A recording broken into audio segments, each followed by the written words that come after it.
I'm Arnold Reinhold. I've written a number of books in the For Dummies series, and today I'm going to talk about switching to a Mac for Dummies, Lion Edition, which is my latest work.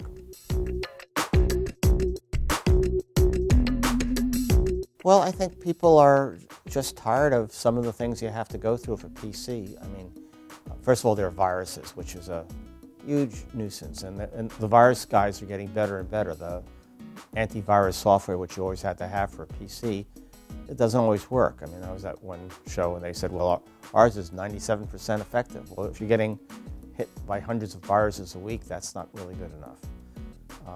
And then just the simplicity of it, the fact that they see people with the very attractive looking machines and wonder what they're like. And I think the other thing is that a lot of people are buying iPhones and iPads and they're saying, gee, what is a Mac like?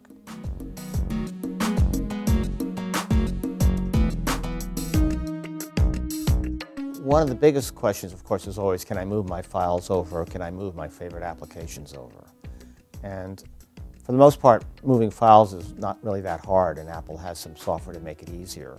The most popular applications, like, for example, Microsoft Office, there are Mac versions of it, which means you're going to have to get newer copies of those applications, but there's usually stuff that's equivalent or even the same. There are always a few things that sometimes can be different, and that can be a problem, but the nice thing is that Macs can run Windows. You can get something called Boot Camp. You can have Windows on your Mac as well, so for the few things there where you don't have an equivalent application or just want to use your old one, you can still do that.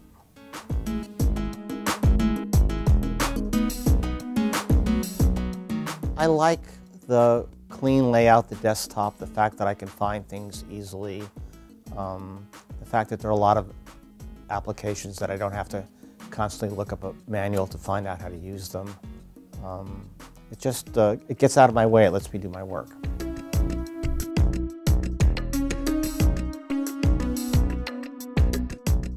Well, the good news is that for most people, a basic Mac model, whatever it is usually good enough. You don't need to go to the more expensive versions. And then the real question is, do you want a laptop or do you want a desktop machine?